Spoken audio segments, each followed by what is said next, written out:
Hey guys what's up, कैसे हैं आप सभी लोग। बहुत बहुत स्वागत है जीएसटी के केस बेस्ड एमसीक्यूज के पहले सेशन में आप सभी लोगों का। तो जितने भी स्टूडेंट्स यहां पर हैं, पहली बार आप लोग देख रहे हो, मुझे आप लोगों को मालूम नहीं कि कल से क्या चल रहा है, तो मैं आपको बता देता हूं। This is the pre marathon schedule that is been pre exam marathon schedule that's going on. So कल शाम 5:30 बजे मैं आप लोगों के सामने एक वीडियो लेकर आया था इसी यूट्यूब चैनल पर, एकाग्रता सी एक यूट्यूब चैनल पर, जहां पर मैंने आप लोगों को बताया था कि इन 3 दिनों में आपकी पढ़ाई की स्ट्रैटेजी क्या होने वाली है और मेरा शेड्यूल आप लोगों के साथ क्या होने वाला है। तो once again you can see the schedule over here. तो कल शाम 6 बजे हम लोगों ने इनकम टैक्स के केस बेस्ड एमसीक्यूज डिस्कस किए थे, पार्ट 1 सेशन था उसका। और आज सुबह 7 बजे से हम लोग केस बेस्ड एमसीक्यूज कर रहे हैं इनकम टैक्स का, दैट वाज पार्ट 2, राइट। वो वाला सेशन आपका हो गया और अब जीएसटी के केस बेस्ड एमसीक्यूज लेकर मैं आप लोगों के सामने आ चुका हूं। वंस अगेन, अगर आपको चैप्टर वाइज समरी वीडियोस चाहिए या चैप्टर वाइज समरी नोट्स चाहिए तो आपको वीडियो के डिस्क्रिप्शन में उसका लिंक मिल जाएगा, आप लोग वहां से देख सकते हो। और जितना भी ये प्री एग्जाम मैराथन के नोट्स हैं उसका भी लिंक आपको यहां पर वीडियो के डिस्क्रिप्शन में मिल जाएगा। तो whatever case based MCQs I am going to discuss with you right now, whatever case based MCQs that I have discussed already with you till now, उन सब का लिंक आपको इस वीडियो के डिस्क्रिप्शन में मिल जाएगा। Let's get started. ठीक है, लेट्स गेट स्टार्टेड। आओ पहला क्वेश्चन देखते हैं। ये एमटीपी मे 24 सीरीज 1 का क्वेश्चन है, मे 24 की एमटीपी सीरीज 1 का क्वेश्चन है। ये जो भी केस बेस्ड एमसीक्यूज मैं आप लोगों को करा रहा हूं, ये मे 24, सितंबर 24, जनवरी 25 तीनों अटेम्प्ट्स के लिए एप्लीकेबल है, तो परेशान होने की कोई जरूरत नहीं है। ठीक है, आओ लेट्स गेट स्टार्टेड। पहला क्वेश्चन हम लोग यहां पर देखते हैं। जैसा हम लोग हमेशा से करते आए हैं केस बेस्ड एमसीक्यूज के लिए, हम क्या करते हैं, सबसे पहले हम लोग पूरा का पूरा केस एक बार पढ़ लेते हैं, राइट, विदाउट वरिंग अबाउट कि कौन सा प्रोविजन हमें याद है, कौन सा प्रोविजन हमें नहीं याद है। इन सारी चीजों की परवाह किए बिना हम एक बार पूरा का पूरा केस पढ़ लेते हैं। थोड़ा बहुत दिमाग में बैठता है, थोड़ा बहुत दिमाग में नहीं बैठता, कोई बात नहीं। बट जब हम क्वेश्चंस को करते हैं तो क्वेश्चंस के थ्रू वापस जब हम लोग केसेस को रिविजिट करते हैं तब काफी ज्यादा चीजें हम लोगों को समझ में आनी शुरू हो जाती हैं। ठीक है, आओ देखो। XYZ Electronics Private Limited is a leading electronics good manufacturing company in Delhi. The company produces a wide range of products including smartphones, laptops, and home appliances. Sales by the company are mainly through its distributors on the following credit terms: laptops 15 दिन का credit, smartphones 90 दिन का credit, other appliances 45 days का credit. During the year, the company purchased plant and machinery worth 1 crore rupees exclusive of GST. The GST rate for such plant and machinery is 18%. Input tax credit on such plant and machinery is not blocked under any provision of the CGST Act 2017. The company is planning to demerge its operations in relation to the smart laptops and other computer accessories from the next financial year. The demerged entity will be a separate legal entity of the company in the form of wholly owned subsidiary of the company having common board of directors. ठीक. The company also participates in domestic and international level trade fairs to showcase its products and sell through those events. Electronics Association of Rajasthan is organizing a trade fair in Jaipur. The company is keen to participate in the same. To ensure the GST compliances, the company wants to obtain the GST registration as a casual taxable person in the state of Rajasthan. बहुत अच्छी बात है. The company obtained the GST registration as casual taxable person in the state of Rajasthan with a validity period of 45 days. The company transferred the goods from one of its godowns in Delhi to one of the godown in Gujarat, wherein the company has a registered place of business. The value of the goods transferred is 5 crore rupees and the rate of GST applicable on such transfer is 18%. Tax invoice was issued and GST was deposited by the company. However, the consideration was not paid by the Gujarat office of the company to the Delhi office even after 180 days of the invoice date. Further, there was no reverse movement of such goods from Gujarat godown to Delhi godown. Based on the information provided above, choose the most appropriate answer for the following questions. आइए करते हैं. What shall be the time limit to issue invoice for supply of smartphones on credit? Smartphones को ये credit पर issue कर रहे हैं, ठीक है। अब स्मार्टफोन्स को आप कैश में बेचो चाहे आप क्रेडिट पर बेचो, लेकिन स्मार्टफोन्स हैं क्या? स्मार्टफोन्स आर गुड्स, और जब भी आप गुड्स को बेचते हो तो time limit for issue of invoice क्या होता है आपका? बिफोर और at the time of removal of goods, ठीक है, बिफोर और at the time of removal of goods, right. अब यहां पर इवन दो स्मार्टफोन्स के पेमेंट का क्रेडिट आप 90 दिन का दे रहे हो कि मैं अभी स्मार्टफोन आपको दे दूंगा, आप 90 दिन बाद पेमेंट कर देना, उससे इनवॉइस की इशू डेट की टाइम लिमिट पर कोई फर्क ही नहीं पड़ता है, राइट। तो आपको इनवॉइस कब इशू करनी है? बिफोर और at the time of removal of goods. आओ देखो, invoice shall be issued on 31st day from the date of removal of smartphones to the distributors. No, invoice shall be issued before or at the time of removal of smartboards to the smartphones to the distributors. Absolutely correct. Option B is your answer. ठीक है, option B आपका answer आ गया है। Next question देखते हैं। In relation to the plant and machinery purchased by the company, select the correct alternative from the following. Plant and machinery company ने कब खरीदी थी? ये यहां पर लिखा हुआ है, देखो, during the year the company purchased plant and machinery worth 1 crore rupees exclusive of GST. The GST rate for such plant and machinery is 18% and input tax credit कहीं पर ब्लॉक नहीं है। आओ देखते हैं। ITC of 18 lakh rupees can be claimed and value of asset on which depreciation can be claimed under the provisions of Income Tax Act 1961 is 1.18 crores. That is wrong. अगर आप GST portion का input tax credit ले रहे हो तो GST के portion पर आप डेप्रिसिएशन नहीं चार्ज कर सकते, तो this answer is wrong. Next, ITC of 18 lakh rupees can be claimed and value of asset on which depreciation can be claimed under the provisions of Income Tax Act 1961 shall be 1 crore rupees. Absolutely correct. ठीक है, 1 करोड़ रुपए की machine है, exclusive of GST है, 18% का इस पर GST है, तो 1 करोड़ 18 लाख। ठीक है, 1 करोड़ 18 लाख मैं अपनी जेब से दूंगा मशीन को खरीदने के लिए। अब 18 लाख जो मैंने जीएसटी पे किया, या तो मैं इसका आईटीसी ले लूं, या तो 1 करोड़ 18 लाख पूरी की पूरी वैल्यू पर मैं डेप्रिसिएशन ले लूं। आइडियल सिनेरियो क्या होता है कि मैं 18 लाख पर आईटीसी ले लूं, 18 लाख जो मैंने जीएसटी पे किया उसका मैं इनपुट टैक्स क्रेडिट ले लूं, और डेप्रिसिएशन के लिए जो ब्लॉक ऑफ एसेट्स में मैं वैल्यू ऐड करूंगा, actual cost of the asset में ऐड करूंगा, that will be what, that will be 1 crore rupees. ठीक है, तो क्वेश्चन नंबर 2 का आंसर भी हो गया बी। आई एम श्योर सबको समझ में आ रहा है। फटाफट से आप लोग वीडियो को लाइक कर दीजिए अगर आपने अभी तक वीडियो को लाइक नहीं किया है तो। ठीक है, आओ क्वेश्चन नंबर 3 देखते हैं। How shell the demerged entity be treated under the provisions of the GST law? एक बार demerged entity से related हम देखते हैं कि यहां पर क्या बोला जा रहा है। तो it is saying that the company is planning to demerge its operations in relation to the laptops and other computer accessories from the next financial year. Okay, तो ये बेसिकली 3 चीजें दे रही है, लैपटॉप्स, स्मार्टफोन्स और होम अप्लायंसेस। ठीक है, तो एक तरह से आईटीसी हो गई है। ठीक है, आईटीसी क्या कर रहा है, एफएमसीजी में भी है, टोबैको में भी है और होटल्स में भी है। अब आईटीसी क्या प्लान कर रहा है कि होटल्स का डीमर्जर किया जाए। उसी तरह से यहां पर क्या हो रहा है, ये लैपटॉप्स है, स्मार्टफोन्स है, होम अप्लायंसेस है। अब ये क्या सोच रहा है कि लैपटॉप्स और बाकी कंप्यूटर एक्सेसरीज जो हैं उसके ऑपरेशंस को मैं डीमर्ज कर देता हूं। ठीक है, so the company is planning to demerge its operation in relation to the laptops and other computer accessories from the next financial year. Demerged entity will be a separate legal entity of the company in the form of a wholly owned subsidiary of the company having common board of directors. तो जो demerged entity बनेगी वो wholly owned subsidiary company हो जाएगी इस पूरी की पूरी कंपनी की। ठीक है, ऑप्शंस क्या क्या दिए हुए? The demerged entity shall be treated as related party of the company, बिल्कुल सही जवाब। दूसरा, demerged entity shall be treated as distinct entity of the company, no not at all। related parties में क्या होता है, wholly owned subsidiaries भी related parties होती हैं। ठीक है, the demerged entity shall be treated as additional place of business, not at all। demerged entity shall be treated as sole selling agent, not at all। ठीक है, तो question number 3 का भी आंसर यहां पर आपके सामने आ गया है। आई एम श्योर सबको समझ में आ रहा है। ऑलराइट, फटाफट से आप लोग वीडियो को लाइक कर दीजिए जिन लोगों ने भी वीडियो को लाइक नहीं किया। और आओ क्वेश्चन नंबर 4 देखते हैं। The period of retention of books of accounts related to the period prior to demerger under GST law is। वाह, आओ देखो, ये नया चैप्टर आप लोगों के सामने आया हुआ है। ठीक है, नया चैप्टर आप लोगों के सामने आया हुआ है एंड अकाउंट्स एंड रिकॉर्ड्स वाला, और उससे रिलेटेड क्वेश्चन यहां पर आपकी May 24 के एमटीपी की सीरीज 1 में डाल दिया है कि अब डीमर्जर से जस्ट पहले जो एंटिटी है उसको अपनी बुक्स ऑफ अकाउंट्स को कितने महीनों के लिए, कितने दिनों के लिए या कितने साल के लिए उसको मेंटेन करके रखना होगा। ठीक है, 36 months from the end of the financial year, 60 months from the end of the financial year, 72 months from the end of the financial year, या 72 months from the due date of furnishing annual return for the relevant financial year। तो option D is your answer. यहां पर देखना कई सारे लोग गलती करेंगे, ऑप्शन सी को मार्क कर देंगे 72 मंथ्स देखते ही। ठीक है, तो इसलिए आपको पूरे पूरे ऑप्शंस पढ़ने हैं, तो ऑप्शन सी आपका आंसर नहीं होगा। 72 months not from the end of the financial year, 72 months from the end of the 72 months from the date of furnishing the relevant annual return for the financial year। ठीक है, जिस साल demerger हुआ उससे पहले वाले फाइनेंशियल ईयर का जब भी आपने एनुअल रिटर्न डाला उसके 72 महीनों तक आपको ये होल्ड करके रखना होगा। Next, the validity of GST registration as a casual taxable person in the state of Rajasthan is. अब सुनना, again a very tricky question. Casual taxable person की रजिस्ट्रेशन की वैलिडिटी क्या होती है? 90 डेज की होती है।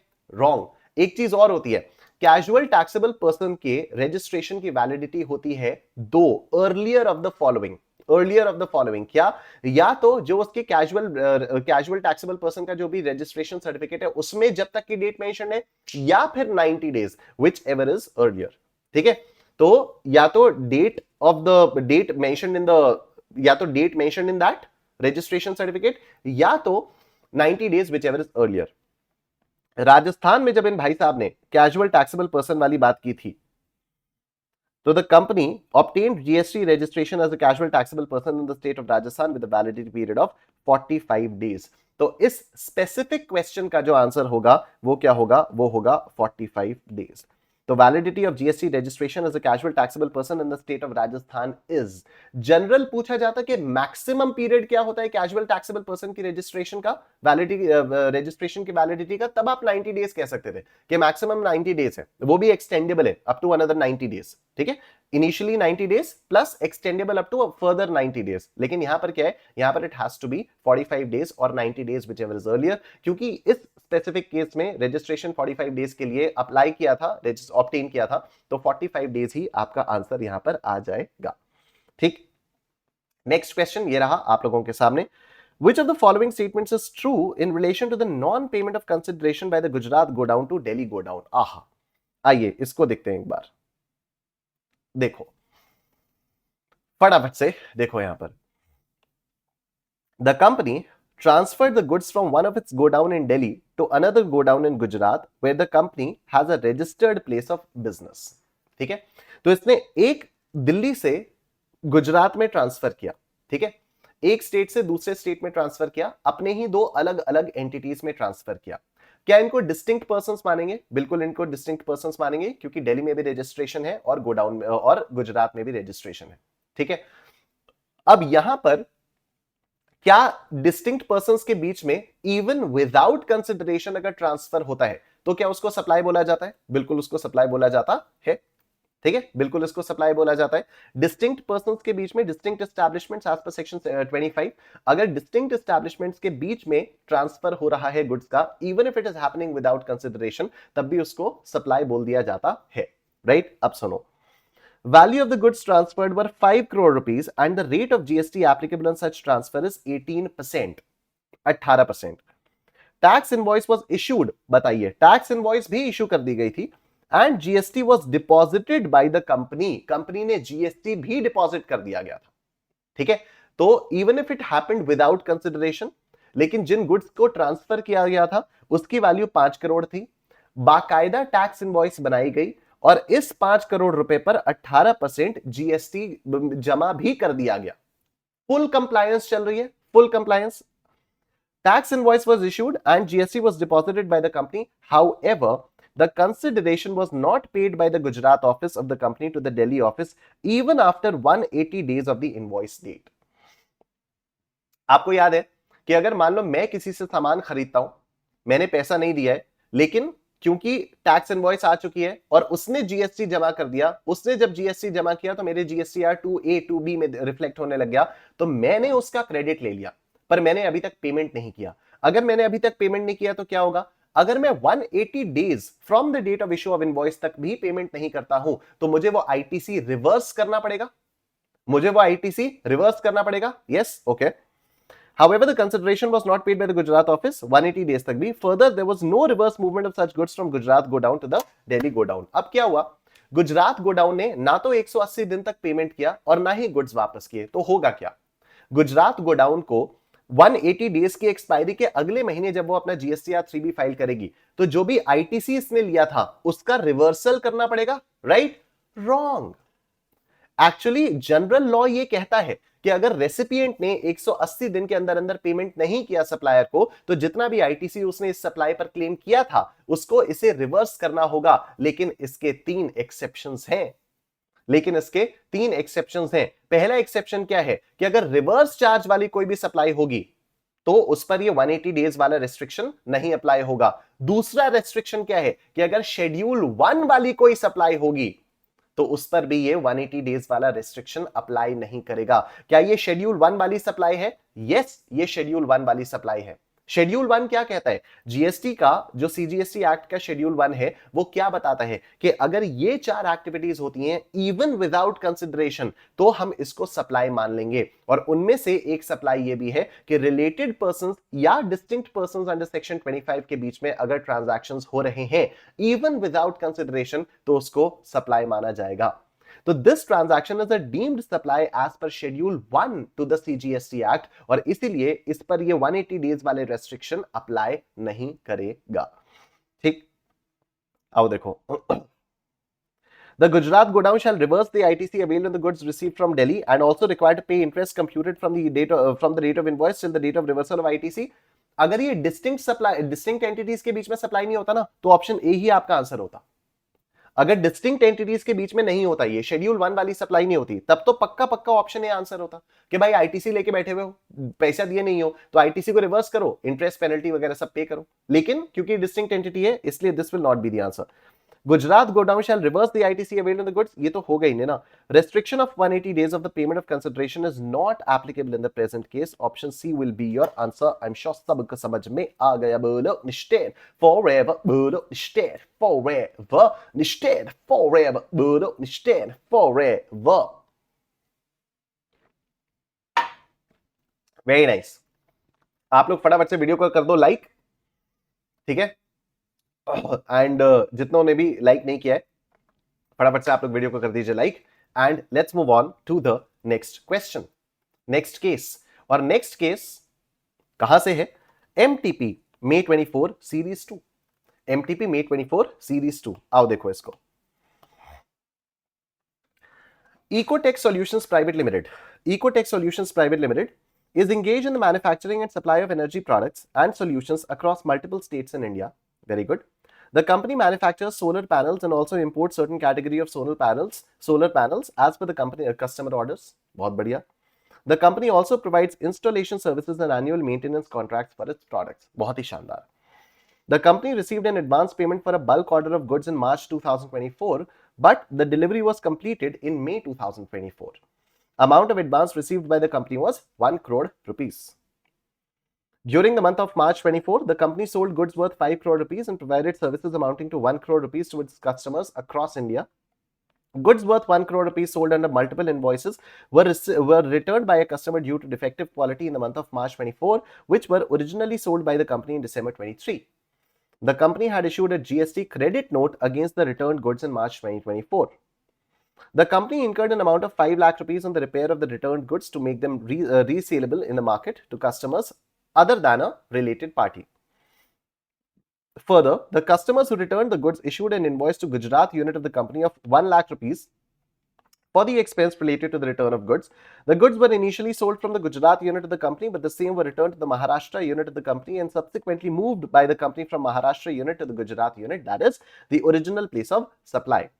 The company is registered under GST in both the states, that is Gujarat and Maharashtra. Based on the facts of the case scenario given above, choose the most appropriate answer to the following questions. आइए, बहुत ज्यादा तो case study ऐसे पढ़ के बहुत ज्यादा तो समझ में नहीं आई, लेकिन एक एक जब हम लोग क्वेश्चन करेंगे तो समझ में आना शुरू होगा, ठीक है? तो हम लोगों को समझ में आना शुरू होगा। आओ देखो। At what point of time tax will be payable in relation to the advance received by the company of 1 crore rupees? वाह, इतना तो समझ में आ गया था। Company received an advance payment for a bulk order of goods in March 2024. Delivery was completed in May 2024. Amount of advance received by the company was 1 crore rupees. ठीक है? तो जब गुड्स एक्चुअली सप्लाई होंगे तभी इस advance पर tax दिया जाएगा। एक नोटिफिकेशन नंबर थी, नोटिफिकेशन नंबर 66/2017, उसने बोल दिया था कि गुड्स की सप्लाई के केस में अगर आपको कुछ भी एडवांस मिलता है, किसी भी वैल्यू का आपको एडवांस मिलता है, तो ये टैक्स फ्री होता है, इस पर कोई भी जीएसटी नहीं लगता। एडवांस मिलते समय आपको जीएसटी पे करने की कोई जरूरत नहीं है, आप जब एक्चुअल सप्लाई करोगे तभी आपको जीएसटी पे करना होगा। ठीक, तो इन्होंने सप्लाई कब किए? इन्होंने मई में सप्लाई किए, तो इनको मई में करना होगा। आओ क्वेश्चन देखते हैं। At what point of time tax will be payable? So the tax is payable at the time of receipt of advance? No. The tax is payable at the time of supply of goods? Yes. The tax is payable at the time of supply of goods? Absolutely correct. Absolutely correct. Next question. The total amount of supply during the month of March 2024 to be reported in GSTR1 by the company is? वाह, GSTR1 में company कितना supply करेगी? ठीक है, कितना supply करेगी? आइए देखते हैं इसको। एक मिनट। हाँ जी, तो कितना सप्लाई इसको शो करना होगा, एक बार देखते हैं कितना कितना क्या क्या हुआ है। मार्च 2024 के बारे में बात हो रही है, ठीक है? मार्च 2024 के बारे में हो रही है। तो during the month of March 24 the company sold goods worth 5 crore rupees and provided services amounting to 1 crore rupees. तो 5 प्लस 1 6 हो गया, 6 crore to its customers across India. The goods worth 1 crore rupees sold under multiple invoices were received returned by a customer due to defective quality in the month of March 2024। तो return हो गया, जो return हुआ उसको क्यों दिखाया जाएगा, वापस 5 आ गई। which were originally sold by the company in the month of December 2023। ठीक है, तो रिटर्न तो यहां पर आ गया ना। Company issued a GST credit note against the return goods in March 2024। भाई इससे बेहतर और क्या ही हो सकता है। गुड्स रिटर्न हो गए, जीएसटी का क्रेडिट नोट भी इशू कर दिया गया। ठीक है, गुड्स रिटर्न हो गए और क्रेडिट नोट भी इशू कर दिया गया। तो 5 करोड़ की सेल हुई, 1 करोड़ की सर्विस हुई, उसमें से 1 करोड़ के गुड्स वापस भी आ गए। तो नेट सेल्स आपकी कितनी हुई, टोटल सेल्स आपकी कितनी हुई, टोटल सेल्स आपकी 5 करोड़ रुपए की हो जाएगी। Option B will be your answer. ठीक है, ऑप्शन बी जो है ये आपका आंसर हो जाएगा। आई एम श्योर सबको समझ में आ रहा है। ठीक है, चलो। Which of the following options is correct in relation to the returned goods of value 1 crore rupees? जो 1 करोड़ रुपए के returned goods आए हैं, 1 करोड़ रुपए के return goods हुए, goods return हुए, उनके लिए क्या correct है? Company has an option to issue a single credit note against multiple invoices. Company has to mandatorily issue a credit note against each invoice. Company cannot issue credit note in any subsequent period after the supply is made। क्या बेवकूफी है, ये तो हटा ही दो इसको। Company can only issue a commercial credit note in GST adjustment can not be made. क्या बेवकूफी है, इसको भी हटा दो। ठीक है, जीएसटी के लिए देखो कमर्शियल क्रेडिट नोट्स तो ऑब्वियसली अलग अलग सप्लायर्स को इशू करने ही पड़ेंगे। कमर्शियल क्रेडिट नोट का मतलब क्या हो गया, जो आप सप्लायर्स सॉरी जो आप अपने कस्टमर्स को दे रहे हो। ठीक है, सुनना बात को, मैंने कस्टमर्स को माल बेचा, मैंने जर्नल एंट्री क्या की, debtor account debit to sales. ठीक है, मैंने कस्टमर को डेबिट किया, राइट। अब अगर वो चलकर मुझे माल वापस करता है तो मैं क्या एंट्री पास करूंगा, sales return account debit to debtor. तो जिस डेटर को, जिस बंदे को मैंने पहले डेबिट किया था, अब मैं उसको क्रेडिट करूंगा, और क्योंकि अब मैं उसको क्रेडिट करूंगा इसलिए मैं उसको क्रेडिट नोट दूंगा, इसीलिए मैं उसको क्रेडिट नोट दूंगा। तो आप मुझे एक बात बताओ, अगर मैं अलग अलग इनवॉइसेस बनाकर अलग अलग लोगों को सामान बेच रहा हूं, अगर मैं अलग अलग इनवॉइसेस बनाकर अलग अलग लोगों को सामान बेच रहा हूं और वो कई सारे लोग मुझे वापस कर रहे हैं, तो क्या मैं कंसोलिडेटेड क्रेडिट नोट बना सकता हूं? क्या मैं कंसोलिडेटेड क्रेडिट नोट बना सकता हूं उन सभी कस्टमर्स को देने के लिए, उन सभी डेटर्स को देने के लिए? Of course not. तो कमर्शियल क्रेडिट नोट तो मुझे अलग अलग बनाने ही पड़ेंगे। ठीक है, कमर्शियल क्रेडिट नोट्स तो मुझे अलग अलग बनाने ही पड़ेंगे, लेकिन जीएसटी के लिए मैं एक कंसोलिडेटेड क्रेडिट नोट बना सकता हूं। ठीक है, जीएसटी के पॉइंट ऑफ व्यू से मैं एक कंसोलिडेटेड क्रेडिट नोट बना सकता हूं। तो कमर्शियल क्रेडिट नोट में अलग अलग बनाऊंगा। जीएसटी लॉ में ऐसा कोई मैंडेटरी नहीं है कि आपको अलग अलग क्रेडिट नोट्स बनाने पड़ेंगे। जीएसटी लॉ कहता है आप चाहो तो अलग अलग क्रेडिट नोट्स बना लो, नहीं तो आप एक कंसोलिडेटेड क्रेडिट नोट भी बना सकते हो। ठीक है, तो company has to mandatorily issue credit note against each invoice? No, company has an option to issue a single credit note against multiple invoices. Yes, ठीक है, ध्यान रखना, जीएसटी का क्रेडिट नोट अलग, कमर्शियल क्रेडिट नोट अलग। तो जो debtors, अलग अलग डेटर्स आपको माल वापस भेज रहे हैं, तो उनको तो आपको अलग अलग कमर्शियल क्रेडिट नोट्स बना के देने ही पड़ेंगे, लेकिन जीएसटी के पर्पस के लिए आप एक कंसोलिडेटेड क्रेडिट नोट भी बनाकर दे सकते हो। क्या ये बात आप सबको समझ में आ गई है? ठीक। In case returned goods are sold by the company to the customers other than the related parties, the value of such goods under GST shall be what? क्या बात है, क्या बात है। ठीक है, अगर जो गुड्स कंपनी को वापस मिले, जो गुड्स कंपनी को वापस मिले, कंपनी ने उन पे कुछ ना कुछ तो काम किया था ना उनको रीसेलेबल बनाने के लिए। हाँ, ये the company incurred an amount of 5 lakh rupees on repair of the returned goods to make them resaleable in the market to the customers other than a related party। ठीक है, further the customers who returned the goods issued an invoice to the Gujarat unit। चलो ये तो अलग बात हो गई। तो जो गुड्स वापस मिले उनको मार्केट में अगर दोबारा बेचना है तो उनकी वैल्यू क्या होगी, उनकी वैल्यू क्या होगी, यही है ना। In case returned goods are sold by the company to the customers other than the related parties, the value of the supply of such goods under GST shall be equivalent to the original value of supply only? No, equivalent to the original value of supply plus the cost incurred on making the goods reusable। हो सकता है 110% of the original value of supply। ये क्या बदतमीजी है, 110 कहां से आ गया। Transaction value subject to the conditions mentioned in section 15(2) of the CGST Act 2017। Perfect, इससे बेहतर और क्या ही हो सकता है। ठीक है, जनरली इसने बोल दिया सेक्शन 15 के हिसाब से जो भी ट्रांजैक्शन वैल्यू होगी, क्योंकि आप रिलेटेड पार्टीज को नहीं बेच रहे हो। अगर आप गुड्स रिलेटेड पार्टीज को नहीं बेचते हो तो वैल्यू ऑफ सप्लाई क्या होती है, ट्रांजैक्शन वैल्यू होती है। ट्रांजैक्शन वैल्यू क्या होती है, प्राइस पेड और पेबल, बस बात खत्म। ठीक है, तो अगर रिलेटेड पार्टीज को नहीं बेचा जा रहा है तो सेक्शन 15 के हिसाब से वैल्यू डिटरमिन की जाएगी, बात खत्म। आओ देखो इसको देखते हैं। Which of the following options is correct, ठीक है, which of the following options is correct in relation to the invoice of 1 lakh rupees issued by the customer for expenses relating to the returned goods. Okay, ये क्या चीज थी, ये चीज थी कि further the customers who returned the goods issued an invoice to Gujarat unit of the company of 1 lakh rupees for expense related to the returned goods. अब सुनो मेरी बात, कंपनी ने कस्टमर्स को माल बेचा, कस्टमर्स ने माल वापस किया, जब कस्टमर्स ने माल वापस किया तो कस्टमर्स ने 1 लाख रुपए का एक एक्सपेंस का बिल भी जनरेट कर दिया, 1 लाख रुपए का एक्सपेंस का बिल भी जनरेट कर दिया। तो इन कस्टमर्स ने गुड्स वापस किए, इन कस्टमर्स ने गुड्स वापस किए और इन्होंने कहा कि भैया गुड्स वापस करने का हमारा बहुत खर्चा हो रहा है, तुम हमको 1 लाख दो। तो अब कंपनी इन कस्टमर्स को 1 लाख रुपए देगी, कंपनी इन कस्टमर्स को 1 लाख रुपए देगी। अब आप मुझे एक बात बताओ, कंपनी ने यह पेमेंट किया होगा कस्टमर्स को, इस पेमेंट पर जीएसटी भी लगा होगा, क्या कंपनी इस वाले जीएसटी का क्रेडिट ले सकती है? ऑफ कोर्स ले सकती है, ऑफ कोर्स ले सकती है। कस्टमर्स ने कंपनी को गुड्स वापस किए और कस्टमर्स ने कहा कि हमारा बहुत खर्चा लग गया, लाओ 1 लाख रुपए दो, तो company is paying 1 lakh rupees. और जीएसटी का फंडा ही तो ये है कि अगर कंपनी कुछ भी पैसा दे रही है, पैसा देने पर जो भी जीएसटी वो दे रही है, उस जीएसटी का क्रेडिट ले सकती है अगर वो in the course of furtherance of business है तो। ठीक है, तो जो कंपनी ने कस्टमर्स को 1 लाख रुपया दिया, भले ही वो कुछ परचेज नहीं किया, लेकिन कंपनी ने बिजनेस के सेंस में कस्टमर्स को कुछ तो पैसा दिया, in the course of furtherance of business customers को कुछ पैसा दिया और इस पैसे पर जीएसटी लगा, तो इस जीएसटी का क्रेडिट वो ले सकती है, बिल्कुल। ठीक है, तो क्या है,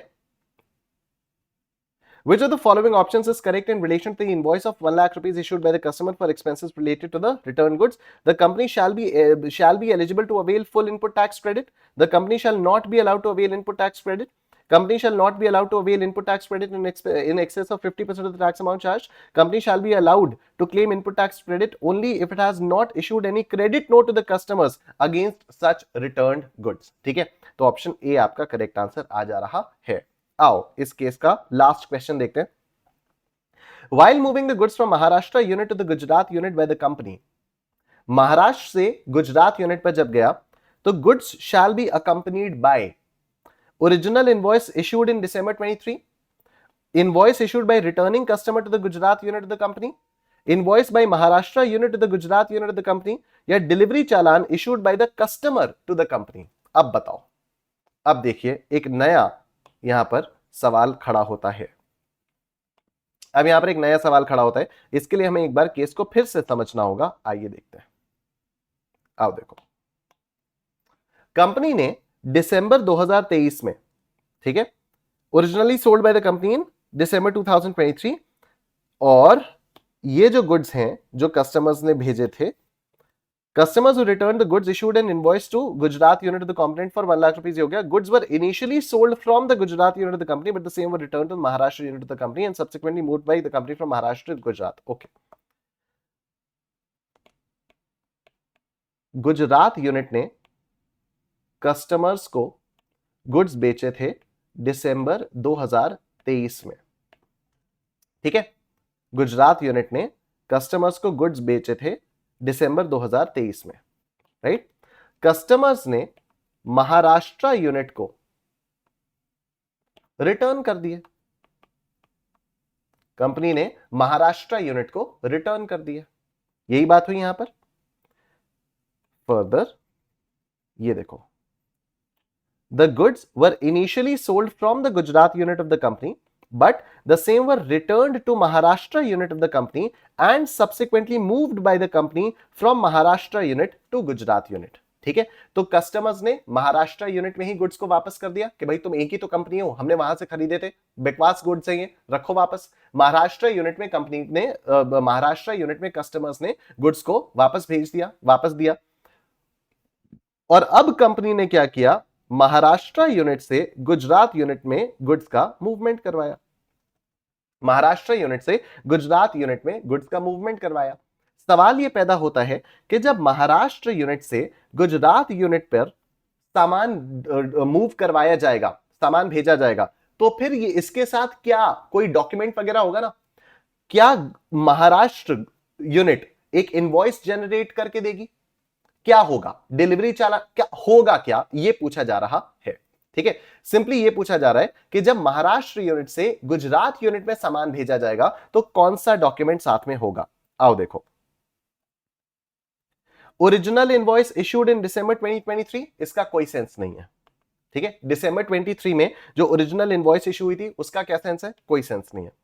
invoice issued by the returning customer to the Gujarat unit of the company, जो रिटर्निंग कस्टमर्स है उन लोगों ने 1 लाख रुपए का बिल बनाकर दिया था ना कि तुम्हें गुड्स वापस भेजने में हमें इतना सारा खर्चा हो गया, लाओ हमें पैसा दो, तो वो वाला पैसा होगा क्या? वो वाली इनवॉइस क्या महाराष्ट्र से गुजरात में गुड्स भेजने के लिए अटैच करके दोगे? कोई मतलब नहीं है उसका, इसको भी हटाओ।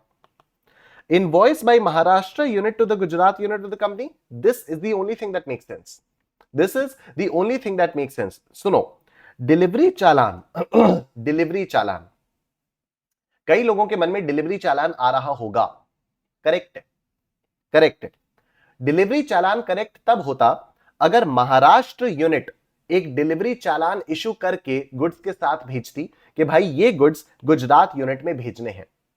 डिलीवरी चालान कब इशू किया जाता है? जब अदर दैन सप्लाई के केस में आपको गुड्स भेजना होता है। ठीक है, यहां महाराष्ट्र यूनिट से जब गुजरात यूनिट में गुड्स ट्रांसफर हो रहे हैं, पहली बात तो ये सप्लाई आ जाएगा, शेड्यूल 1 के हिसाब से ये डीम्ड सप्लाई हो जाएगी। ठीक है, प्लस अगर मान लो डिलीवरी चालान होना भी है तो फिर Maharashtra unit delivery challan issue करेगी ना। यहां पर क्या बोला हुआ है? Delivery challan issued by the customer to the company. Customer ने जो डिलीवरी चालान इशू किया हुआ है उससे कंपनी का क्या लेना देना, तो ये भी आपका आउट हो गया। ठीक है, तो इशूड बाय महाराष्ट्र यूनिट, अगर इनवॉइस महाराष्ट्र यूनिट इशू करके देती है गुजरात यूनिट को तो वो वाली इनवॉइस इस जो मूवमेंट ऑफ गुड्स होगा from Maharashtra unit to the Gujarat unit, उसके साथ ये वाली इनवॉइस अटैच की जाएगी। आई एम श्योर सबको समझ में आ गया, बोलो स्टेट फॉरएवर।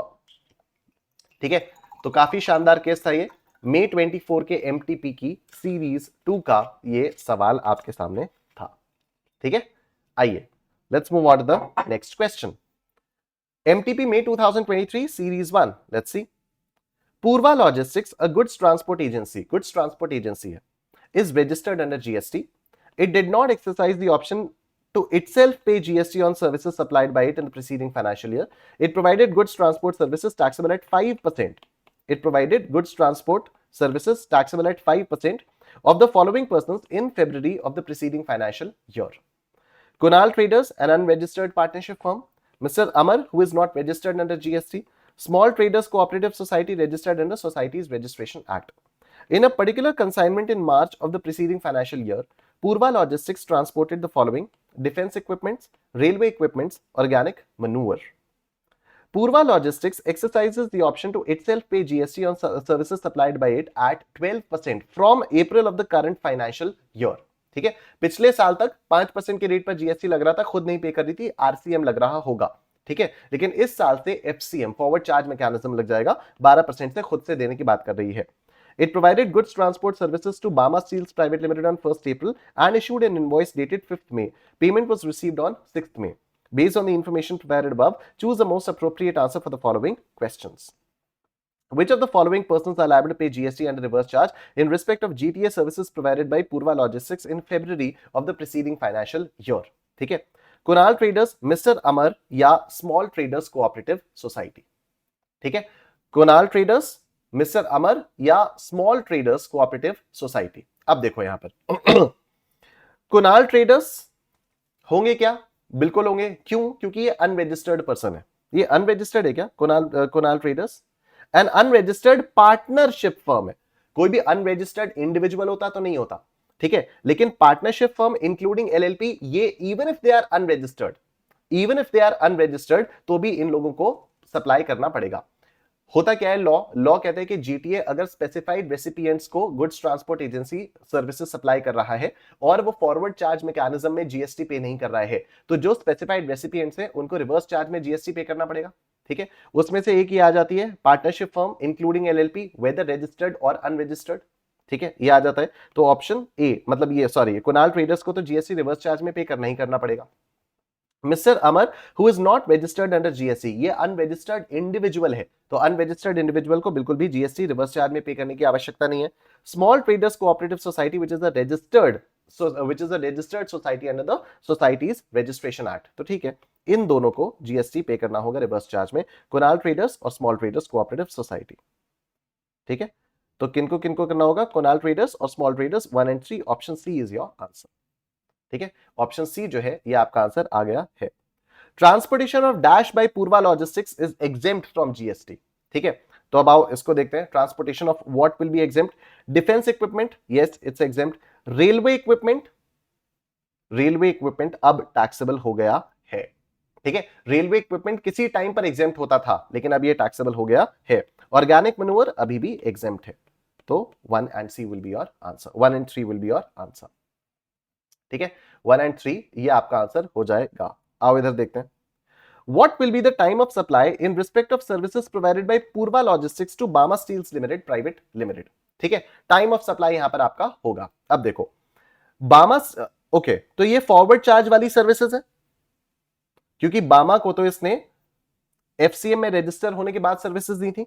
तो Purva logistics exercises the option to itself pay GST on services supplied by at the rate of 12% from April of the current financial year, और it provided goods transport services to Bama Steels Private Limited on 1st April and issued an invoice dated 5th May.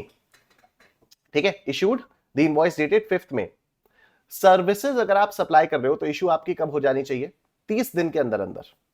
ठीक है, date of issue of invoice आपकी कब होनी चाहिए, अगर 30 दिन के अंदर अंदर आपने इनवॉइस इशू कर दी तब तो टाइम ऑफ सप्लाई क्या हो जाएगा, इनवॉइस वाली डेट हो जाएगी। लेकिन अगर 30 दिन के अंदर अंदर आपने इनवॉइस इशू नहीं की तो फिर क्या हो जाएगी, date of provision of service. ठीक है, तो date of provision of service या तो date of receipt of payment whichever is earlier. Simple बात हो गई। क्या होता है, इश्यू ऑफ इनवॉइस और receipt of payment whichever is earlier, अगर इनवॉइस टाइमली इशू हो गई है तो। अगर इनवॉइस टाइमली इशू नहीं हुई है तो प्रोविजन ऑफ सर्विस या receipt of payment whichever is earlier, यही होता है। अब टाइमली इशू इनवॉइस होने का क्या मतलब है कि प्रोविजन ऑफ सर्विसेज के 30 दिन के अंदर अंदर इनवॉइस इशू हो जानी चाहिए। यहां पर आप लोग देखो, यहां पर क्या है, यहां पर 1 अप्रैल को सर्विसेज दी और 5 मई को इनवॉइस इशू की। क्या इनवॉइस 30 दिन के अंदर अंदर इशू हुई है, नहीं, तो 1 अप्रैल या receipt of payment whichever is earlier. Payment के बारे में कोई इंफॉर्मेशन दी नहीं है, तो 1 अप्रैल will be the time of supply. 1 April will be the time of supply. I am sure सब समझ में आ गया। बोलो निश्चय forever, बोलो निश्चय forever। ठीक है, चलिए, तो एक केस हम लोगों का और निपटा। मई 2024 की आरटीपी का ये प्रश्न ये रहा आपके सामने। ABC Limited has its manufacturing unit in the state of Rajasthan. Further, it has ancillary units in the states of Madhya Pradesh and Gujarat and is registered in each of these states. All right, very good, बहुत अच्छी बात है। Moreover, ABC Limited owns and operates a hotel in Udaipur, Rajasthan. In addition to the aforesaid, ABC Limited owns a commercial space which is rented out to a registered person at a monthly rent of 50,000 rupees. The maintenance of the premises is the responsibility of ABC Limited. In pursuance of the same, during the month of April, ABC Limited incurred certain expenses on the purchase of maintenance-related materials. The said expenses are recoverable from the tenant along with the invoice issued for the rent. ठीक है, the said expenses are recoverable from the tenant along with the invoice issued for rent. The rate of tax applicable on the material used for maintenance was 5%. During the year, ABC Limited agreed to provide the hotel to Mr. X for a business conference to be held at Udaipur. Mr. X is an unregistered person residing in Maharashtra. ABC Limited made a supply of machinery in the month of June, the details of which are as follows. Basic price of the machinery before TCS under Income Tax Act is 45,000 rupees. Tax collected at source under income tax is 2,500 rupees. It received a subsidy of 3,500 rupees from Green Foundation Limited for usage of green energy, and subsidy was linked to the units of the energy saved and not aforesaid machinery. Okay. In addition to the aforesaid transactions, ABC Limited spent an amount of 5 lakh rupees on the procurement of certain goods which were distributed as part of the corporate social responsibility expenditure required under the provisions of the Companies Act 2013. बहुत ही अच्छी बात है।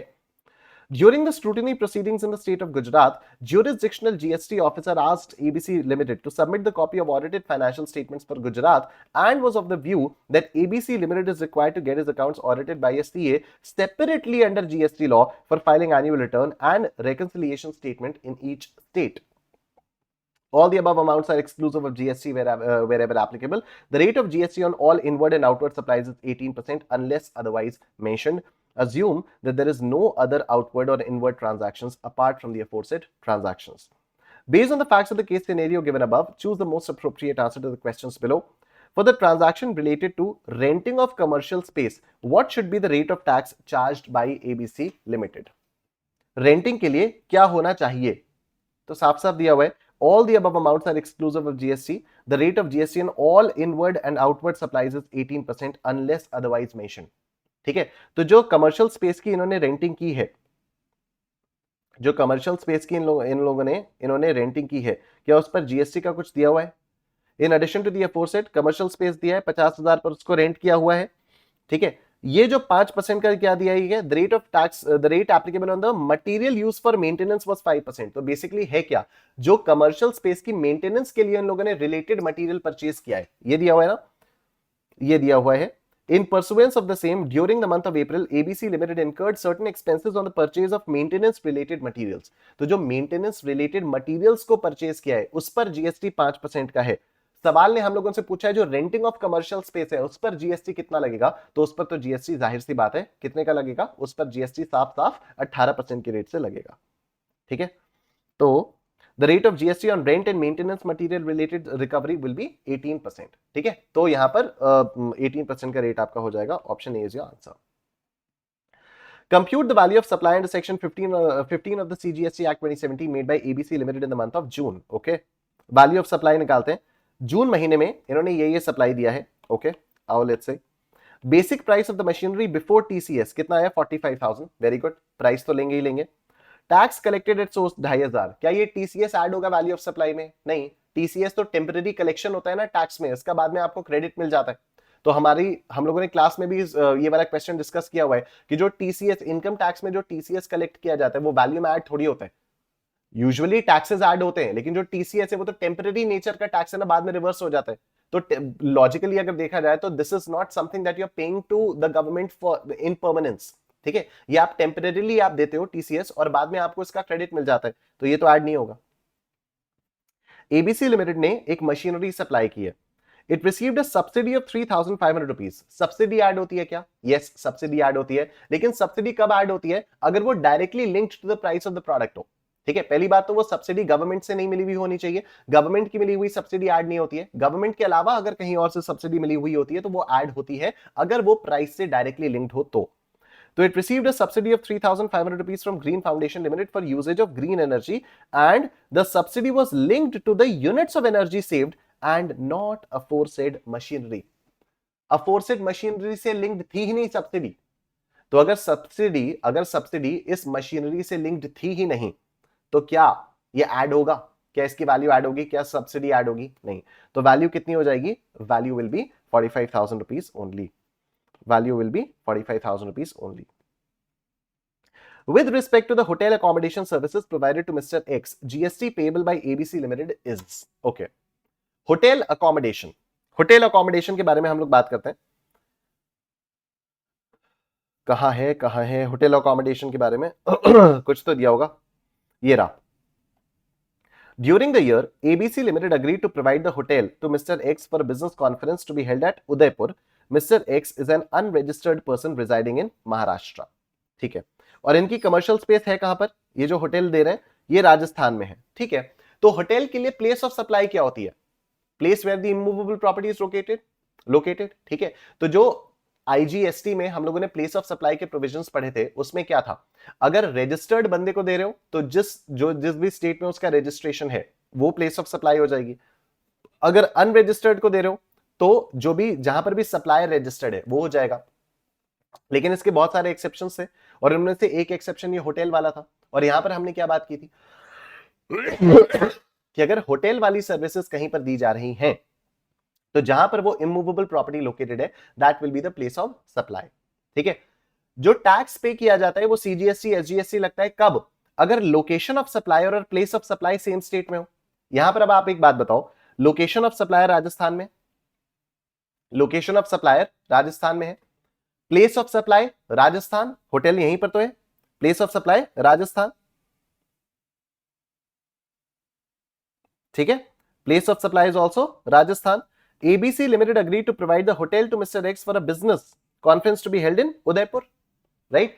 तो place of supply क्या हो गई? जहां पर होटल सिचुएटेड है, राजस्थान।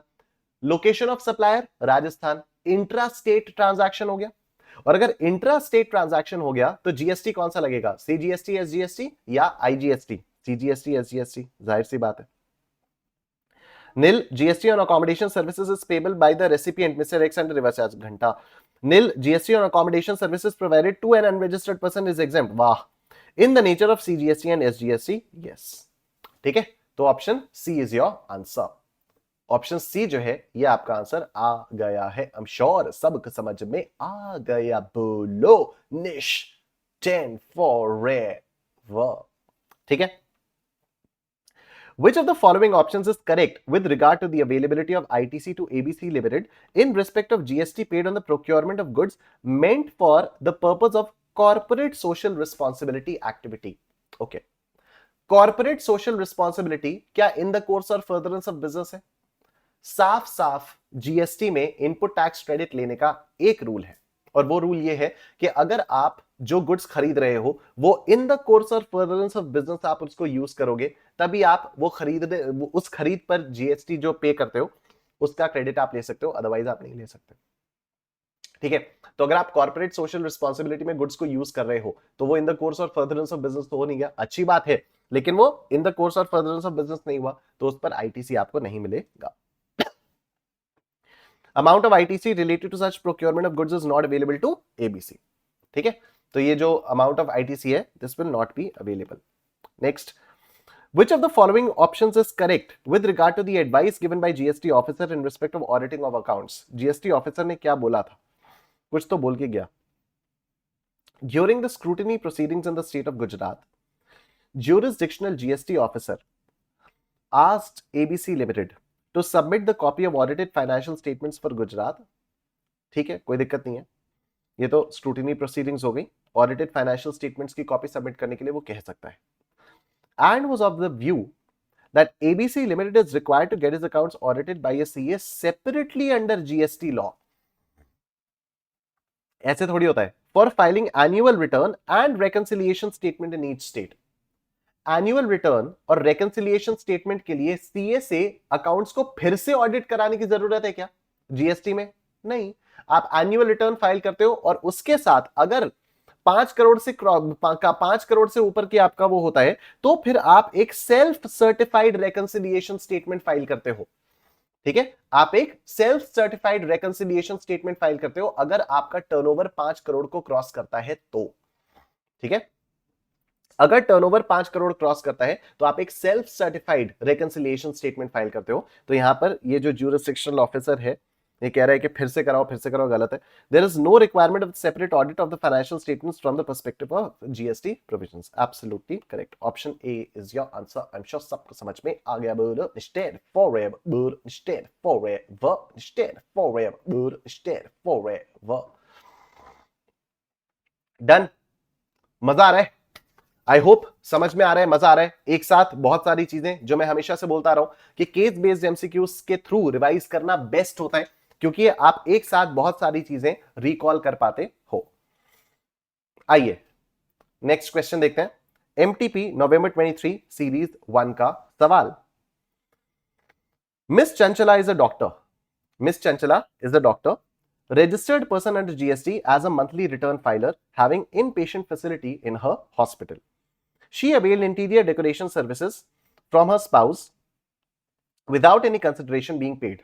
अपने हस्बैंड से इंटीरियर डेकोरेशन सर्विसेज ले ली, रिलेटेड पार्टी से सर्विसेज लेनी। Okay, she also availed IT related services from her sister in law without any consideration. Right, अच्छा, अपनी सिस्टर इन लॉ से ली। क्या सिस्टर इन लॉ रिलेटिव होंगी? रिलेटिव का मतलब क्या होता है? रिलेटिव का मतलब होता है कोई भी फैमिली मेंबर्स, ठीक है। सिस्टर इन लॉ वैसे तो फैमिली मेंबर हैं, लेकिन जो जीएसटी के अंदर रिलेटिव की डेफिनेशन है उसमें सिस्टर इन लॉ नहीं आती है, वहां पर सिर्फ स्पाउस और चिल्ड्रन आते हैं। पेरेंट्स और ग्रैंड पेरेंट्स भी तब आते हैं अगर वो होली या मेनली डिपेंडेंट हो। पेरेंट्स और सिबलिंग्स तब आते हैं जब वो होली या मेनली डिपेंडेंट हो, ठीक है। पेरेंट्स, सिबलिंग्स और ग्रैंड पेरेंट्स तब आते हैं जब वो होली या मेनली डिपेंडेंट हो, राइट। सिस्टर इन लॉ तो कहीं से भी नहीं आती है। Both services were for the purpose of her profession, ठीक। Miss Chanchala provided treatment of various diseases in her hospital, and apart from that, she also provided the following services in her hospital: plastic surgery to enhance the beauty of the face, ambulance service for transportation of patients, renting of space to run medical store in the hospital premises. She is also a consultant in other hospitals and received 40 lakh rupees as consultancy fee from the other hospitals. Further, she also provides canteen facility and received 55,000 rupees from inpatients, 35,000 rupees from patients who are not admitted, and 25,000 rupees from visitors for the same facility. She filed GSTR 3B for the month of June with some errors. She filed the annual return for the said financial year on 31st October of the next financial year, whereas due date for the said annual return is 31st December of the next financial year. Proper officer of the department has cancelled the registration certificate of Miss Chanchala suo motu on 31st of July. Batao. Order of cancellation was served on 5th of August. However, she applied for revocation of the same and got her registration restored back. Very nice. All the amounts given above are exclusive of taxes wherever applicable. All the supplies referred above are intra-state unless specified otherwise.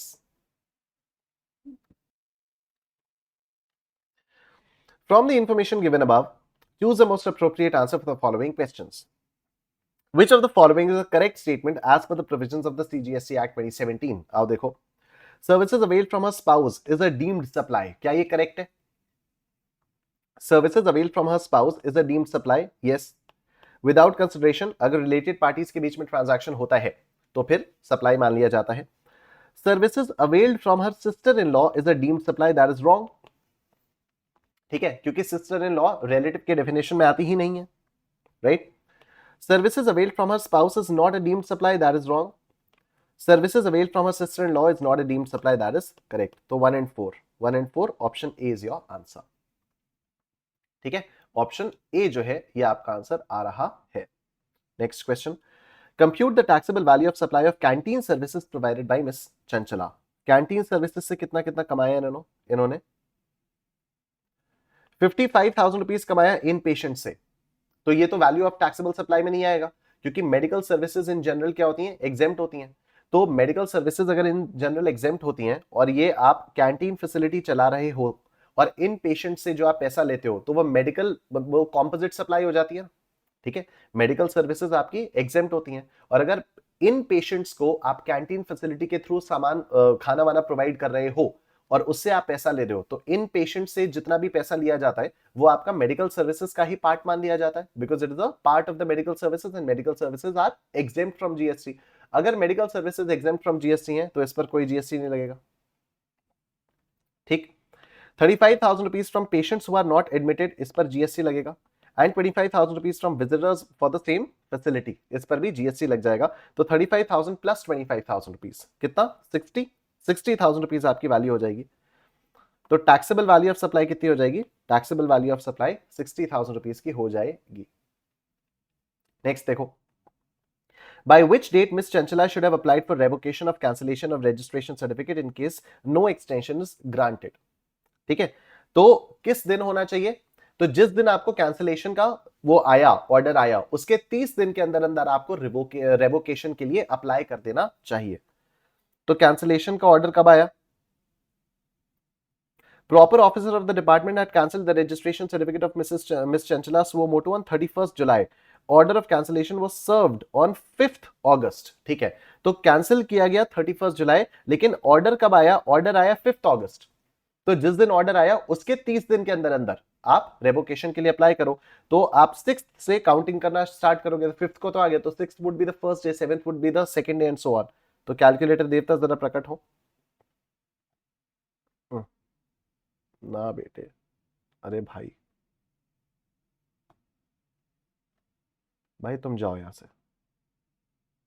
तुम चलो एक काम करो, ऐसे हो जाओ और अब जाओ यहां से, ठीक है। तो कैलकुलेटर देवता की मदद लेते हैं हम लोग।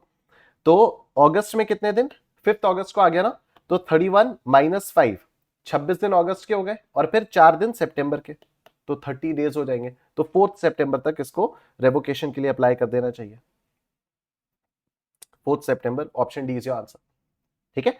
4 सितंबर, 30 days from the date of receiving the order. तो 5 अगस्त को ऑर्डर आया, 6 से आप काउंटिंग स्टार्ट करोगे, 31 माइनस 5, 26 दिन वो हो गए, और प्लस 4 डेज और, तो 4 सितंबर। Next, maximum time permissible for rectification of error committed in monthly return of June is. तो मैक्सिमम टाइम आपका कब का है, मैक्सिमम टाइम आपका कब का हो, रेक्टिफिकेशन आप कब तक कर सकते हो, तो रेक्टिफिकेशन आप कर सकते हो किसी भी फाइनेंशियल ईयर में। अगर आपने कोई भी जीएसटी या 3B फाइल किया, उसमें कोई भी एरर है, तो आप अगले फाइनेंशियल ईयर के या तो 30 नवंबर तक कर सकते हो, या तो जो भी फाइनेंशियल ईयर का रेलेवेंट एनुअल रिटर्न है, वो उसकी जो भी डेट है फाइलिंग की, वो आप कर सकते हो, ठीक है। तो या तो 30 November following the end of the financial year, या तो date of filing the annual the relevant annual return, ठीक। Date of filing the relevant annual return तो दिया नहीं है इसने, या दिया है? She filed GSTR 3B June. She filed the annual return for the said financial year on 31st October और the next financial year, ठीक है। ड्यू डेट कब की थी, ड्यू डेट कब की थी, ड्यू डेट 31st दिसंबर की थी, ड्यू डेट 31st दिसंबर की थी, ठीक है। तो ड्यू डेट अगर 31st दिसंबर की थी और फाइल ये कर दिया, फाइल कब कर दिया, तो मैक्सिमम टाइम आपका क्या होगा, मैक्सिमम टाइम आपका क्या हो जाएगा, मैक्सिमम टाइम इज 30th नवंबर ना। Maximum time permissible for rectification of error committed in the monthly return of जून। तो मैक्सिमम टाइम क्या हो जाता है, या तो 30th नवंबर, या फिर date of filing the annual return whichever is earlier, ठीक है। तो 30th November will be your answer, 30th November will be your answer, ठीक है। 30th नवंबर जो है ये आपका आंसर हो जाएगा। एक्चुअली नहीं, एक्चुअली नहीं, I am sorry, date of filing the relevant annual return दिया हुआ है ना यहां पर, I am so sorry, I am very sorry. She filed GSTR 3B for the month of June with some errors. She filed the annual return for the said financial year on 31st October of the next financial year, whereas the due date of the said annual return was 31st December. ठीक है, तो आप rectification कब तक कर सकते हो, या तो 30th नवंबर तक, या तो 31st October, whichever is earlier, whichever is earlier. तो 31st अक्टूबर क्या, I don't know what, I am very sorry, ठीक है। 31st October will be the answer, 31st October will be the answer, option C will be your answer, ठीक है।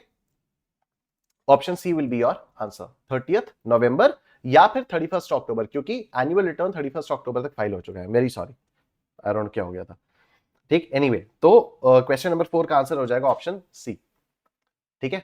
Question number 4 का answer हो जाएगा option C. चलो आ जाओ question number 5 पर आते हैं। Determine which of the following services provided by Miss Chanchala and her hospital is exempt from GST. Exempt कौन सा है? Plastic surgery, plastic surgery to enhance the beauty of the face, ये exempt नहीं है। Ambulance services for transportation of patients, ये exempt है। Renting of space to run a medical store in the hospital, medical store चलाने के लिए आप commercially rent कर रहे हो, तो इसमें कोई मेडिकल वाली चीज तो है नहीं, आप एक रेंटिंग दे रहे हो, renting is always taxable. Consultancy service by miss Chanchala in other hospitals, ये आपका एग्जेम्प्ट है। तो 3 और 4, सॉरी 2 और 4, 2 और 4, तो option C is your answer, ठीक है। 2 और 4 है, तो ऑप्शन सी जो है ये आपका आंसर आ रहा है। आई एम श्योर सबको समझ में आ गया है, बोलो निस्टेन फॉरएवर, बोलो निस्टेन फॉरएवर, ठीक।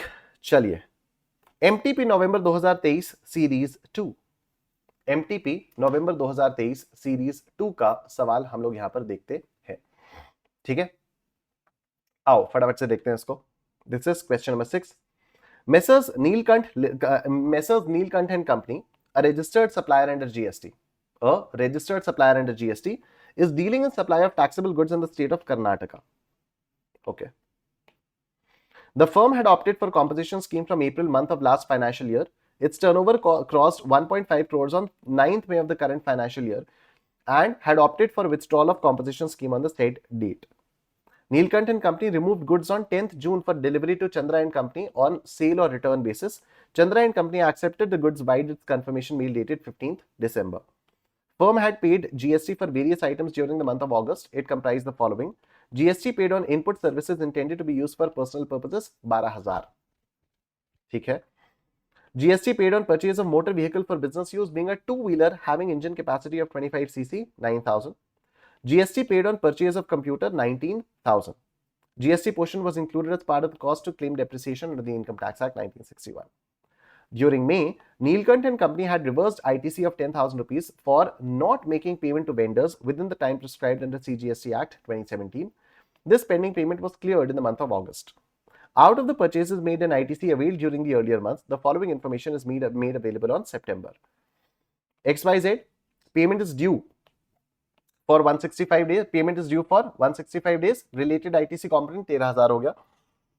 ABC 199 15, PQR 99 20,000. Neelkant and Company received accounting services from Raghu and Company, an associated enterprise located in Sri Lanka. Raghu and Company issued invoice for the service on 1st September, which was entered by Neelkant and Company in the books on 10th October, but payment was made on 30th September. All the supply referred above is intra-state unless specified otherwise. Conditions applicable for availment of ITC are fulfilled subject to the information given above. Based on the information provided above, choose the most appropriate answer for the following questions. Neelkant and Company needs to furnish a statement containing the details of stock of inputs या inputs held in semi-finished goods on the withdrawal of composition scheme by 30 दिन. ठीक है, जिस दिन आपका threshold cross हुआ उसके 30 दिन के अंदर अंदर आपको करना होता है. तो थ्रेशोल्ड आपका कब विथड्रॉ हुआ?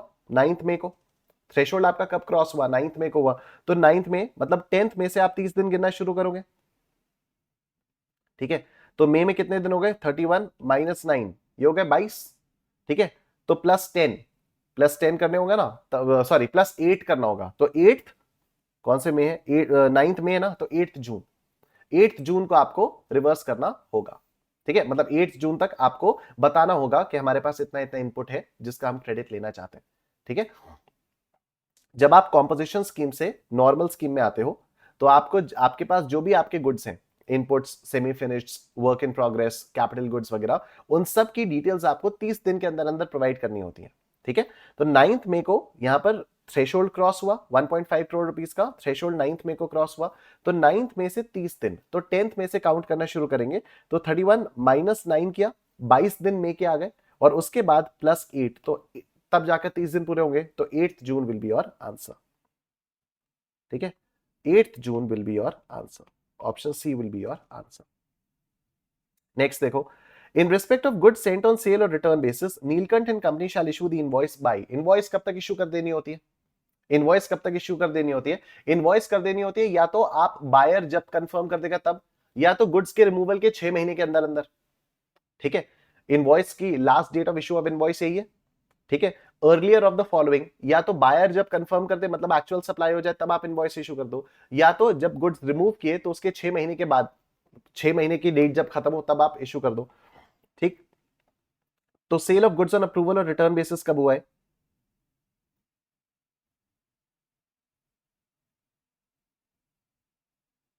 ये रहा.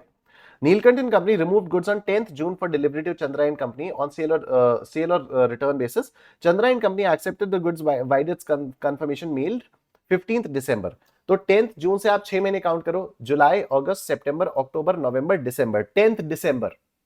ठीक है, 10th दिसंबर. तो 6 महीने कब पूरे हो रहे हैं? 10th दिसंबर को कंप्लीट हो रहे हैं 6 महीने, राइट. और ये कंफर्मेशन कब दे रहा है? 15 दिसंबर. तो 10th दिसंबर या 15 दिसंबर, विच एवर इज अर्लियर. तो 10th दिसंबर. 10th दिसंबर. Option C is your answer. ठीक है, ऑप्शन सी जो है ये आपका आंसर आ जाएगा. Determine the amount of eligible input tax credit that can be availed by Neelkant and Company for the month of August. आओ देखते हैं. ठीक है, कितना आईटीसी यहां पर क्लेम किया जा सकता है. देखो, GST paid on input services intended to be used for personal purposes, इसका तो आईटीसी नहीं मिलेगा. GST paid on purchase of motor vehicle for business use being a two-wheeler having engine capacity of 25 cc 9,000. What about this? अब ध्यान से सुनना. Section 17(5) जो कि ब्लॉक्ड क्रेडिट्स के बारे में बात करता है, वो कहता है कि अगर आपने कोई मोटर व्हीकल परचेज की है तो उस पर आप जो भी जीएसटी पे करते हो उसका क्रेडिट ब्लॉक्ड है, अनलेस उस मोटर व्हीकल की सीटिंग कैपेसिटी 13 से ज्यादा है. ठीक है, इंक्लूडिंग ड्राइवर. अनलेस उस मोटर व्हीकल को आप ड्राइविंग सिखाने के लिए यूज कर रहे हो, या आप उस मोटर व्हीकल को आगे बेचने के लिए यूज कर रहे हो, राइट? मोटर व्हीकल की वहां पर जो डेफिनेशन है ना, वो वहां पर लिखा हुआ है, उस सेक्शन 17(5) में नहीं लिखा है, लेकिन जीएसटी के सेक्शन 276 में मोटर व्हीकल की डेफिनेशन लिखी है। बहुत ध्यान से मेरी बात सुनना। जीएसटी एक्ट के सेक्शन 276 में मोटर व्हीकल की एक्ट लिखी हुई है, और वहां पर बोला हुआ है कि motor vehicle shall have the same meaning as assigned to it in section 228 of the motor vehicles act 1988। ध्यान से सुनना, थोड़ी सी खिचड़ी है यहां पर, ठीक है? जीएसटी का सेक्शन 276 कह रहा है कि मोटर व्हीकल की वही डेफिनेशन होगी जो सेक्शन 228 में है of the motor vehicles act 1988। तो 1988 का जो मोटर व्हीकल्स एक्ट है, उसके सेक्शन 228 में जो मोटर व्हीकल की डेफिनेशन है, वही डेफिनेशन जीएसटी के भी मोटर व्हीकल के लिए हो जाएगी, ठीक है? और यहां पर बोला गया है कि मोटर व्हीकल जिसके 4 पहिए से कम है, या जिसकी इंजन कैपेसिटी 25 सीसी से ज्यादा नहीं है, उसको हम मोटर व्हीकल नहीं मानेंगे, ठीक है? ऐसी motor vehicle which has less than 4 wheels and which has less than equal to 25 cc of engine capacity, right? अगर ऐसी कोई मोटर व्हीकल है जिसके 4 पहिए से कम है और जिसकी 25 सीसी की क्यूबिक 25 सीसी से इंजन कम है, 25 सीसी की कैपेसिटी से भी इंजन कम है, इसको मोटर व्हीकल एक्ट के तहत मोटर व्हीकल नहीं माना गया है। अगर इसको मोटर व्हीकल नहीं माना गया है तो जीएसटी में भी इसको मोटर व्हीकल नहीं माना गया है, ठीक है? तो सेक्शन 17(5) क्या कह रहा है कि मोटर व्हीकल की खरीद पर जीएसटी ब्लॉक्ड है। ये तो मोटर व्हीकल है ही नहीं, ये तो मोटर व्हीकल है ही नहीं। समझ रहे हो आप लोग? जीएसटी के एक्ट ने क्या कहा, सेक्शन 17(5) ने, कि अगर आप मोटर व्हीकल को खरीदते हो तो जीएसटी ब्लॉक्ड है। और जीएसटी एक्ट क्या कहते हैं, मोटर व्हीकल का क्या मतलब है, जो इस एक्ट के अंदर है। ये वाला एक्ट क्या कह रहा है कि जिस मोटर व्हीकल के 4 पहिए से कम है और क्यूबिक कैपेसिटी 25 सीसी से कम है, इंजन कैपेसिटी 25 सीसी से कम है, वो मोटर व्हीकल है ही नहीं। तो अगर ये मोटर व्हीकल ही नहीं है तो क्या इसका क्रेडिट ब्लॉक हो सकता है? नहीं, इसका क्रेडिट आपको मिल जाएगा। इस 9,000 रुपीज का क्रेडिट आपको मिल जाएगा, ठीक है? GST paid on purchase of computer 19,000, GST portion को कॉस्ट में कर दिया था डेप्रिसिएशन क्लेम करने के लिए, ना ना, बिल्कुल भी नहीं, ठीक है? ड्यूरिंग में इसने आईटीसी रिवर्स किया 10,000 का for not making the payment to the vendors within the time prescribed under GST act 2017, ठीक है? The pending payment was cleared in the month of August. तो एक बात मुझे बताओ, अगर पेमेंट आपने कर दिया तो अब आप इस 10,000 रुपए के आईटीसी जो आपने रिवर्स किया था इसको रिक्लेम कर सकते हो ना? 10,000 रुपए का आईटीसी आपने रिवर्स कर दिया था, आपने ये जो पेंडिंग पेमेंट था उसको आपने वापस भी कर दिया, जो पेंडिंग पेमेंट था उसको आपने वापस कर दिया, तो क्या अब आप इस 10,000 के आईटीसी को फिर से क्लेम कर सकते हो? ऑफकोर्स क्लेम कर सकते हो। तो ये आप 9,000 का क्लेम ले सकते हो और ये आप 10,000 का क्लेम ले सकते हो, टोटल 19,000 रुपीज का क्लेम आप ले सकते हो, ठीक है? एलिजिबल इनपुट टैक्स क्रेडिट कितने का है? एलिजिबल इनपुट टैक्स क्रेडिट आपका 19,000 रुपीज का आ गया है। मोटर व्हीकल वाला पॉइंट मस्त था ना यहां पर। Compute the amount of ITC to be reversed for the month of September, ignore interest liability if any, ठीक है? तो आईटीसी आपको रिवर्स करना पड़ेगा, ठीक है? कौन कौन सा आईटीसी आपको रिवर्स करना पड़ेगा, आइए देखते हैं। इन सप्लायर्स को जो पेमेंट है वो पेंडिंग पड़ा हुआ है, XYZ को 165 दिनों से पेमेंट पेंडिंग पड़ा हुआ है, इसके आईटीसी को रिवर्स करने की कोई जरूरत नहीं है, ठीक है? 13,000, क्योंकि 180 दिन के बाद अगर आप 180 दिन तक अगर आपने पेमेंट नहीं किया होता है अपने सप्लायर्स को, तो फिर आपको आईटीसी रिवर्स करना होता है, ठीक है? तो ये जो सप्लायर XYZ है, इसको इन्होंने पेमेंट नहीं किया, लेकिन अभी सिर्फ 165 डेज हुए हैं, तो इसके आईटीसी को रिवर्स करने की कोई जरूरत नहीं है, ठीक है? ये जो एबीसी वाला है, इनका पेमेंट ड्यू हो चुका है 199 डेज, मतलब 180 डेज से ज्यादा के लिए ड्यू हो चुका है, इस आईटीसी को रिवर्स करने की जरूरत है, राइट? पीक्यूआर एक सप्लायर है, इनका पेमेंट ड्यू है सिर्फ 99 डेज का, तो अभी तो बहुत टाइम है, ठीक है? अभी 81 डेज बाकी है, राइट? तो इसको भी रिवर्स करने की कोई आवश्यकता नहीं है। तो कितना आईटीसी रिवर्स करना होगा? सिर्फ 15,000 रुपए का ही आईटीसी रिवर्स करना होगा। ठीक है, तो 15,000 रुपए का आईटीसी रिवर्स करना होगा। Next, time of supply in respect of services imported by Neelkanth and company from associated enterprise. जब आप एसोसिएटेड एंटरप्राइजेस से सर्विसेज लेते हो तो फिर टाइम ऑफ सप्लाई कैसे निकलता है? टाइम ऑफ सप्लाई निकलता है date of entry in the books of accounts या date of payment whichever is earlier. ठीक है, डेट ऑफ एंट्री या तो date of payment whichever is earlier. Associated enterprise जो इंडिया के बाहर है, यहां पर इन्होंने अपनी श्रीलंका की एक एसोसिएटेड एंटरप्राइज से सर्विसेज ली हैं। ये देखो, Neelkanth and company received accounting services from Raghu and company and associated enterprise located in Sri Lanka. तो इंडिया के बाहर से कोई एसोसिएटेड एंटरप्राइज है, उसकी सर्विसेज ली हैं। Raghu and company issued invoice 1 सितंबर। ठीक है, इससे कोई मतलब ही नहीं है। एंट्री कब हुई है? एंट्री हुई है 10 अक्टूबर। पेमेंट कब हुआ है? पेमेंट हुआ है 30 सितंबर। ठीक है, तो 10 अक्टूबर या 30 सितंबर विच एवर इज अर्लियर। तो अर्लियर क्या हो जाएगा? अर्लियर हो जाएगा 30 सितंबर। अर्लियर हो जाएगा 30 सितंबर।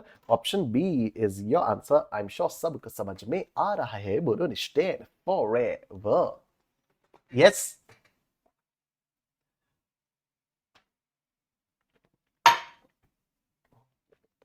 बढ़िया। मजा आ रहा है। चलो तो फटाफट से वीडियो को लाइक कर दो जिन्होंने भी वीडियो को लाइक नहीं किया। आओ सर, ये वाला क्वेश्चन देखते हैं, क्वेश्चन नंबर 7। ठीक है, तो हर केस स्टडी के अभी तक हम 6 केस स्टडीज हम लोग कर चुके हैं एंड हर केस स्टडी के लगभग 4, 5 या 6 इस टाइप के थे। ऑन एन एवरेज अगर हम 5 क्वेश्चंस भी मान लें हर केस स्टडी के, तो we have done 30 questions and that's a huge deal. आओ देखो, May 23 series 2 MTP। Miss Ria is engaged in providing various goods and services. Very nice. Miss Ria is engaged in providing various goods and services. She got registered under GST in the month of April of the current financial year under regular scheme. She supplied a package to Dhruv Traders consisting of a stapler, calculator and charger at a single price of 300 rupees in the month of May. Rates of GST for stapler, calculator and charger are 5%, 12% and 18% respectively. She received the following payments during the month of May. Earned 1,60,000 rupees by performing Western music in cultural event at a resort. Earned 50,000 rupees by providing services by way of renting of residential dwelling for use as a boutique to Supriya, an unregistered person.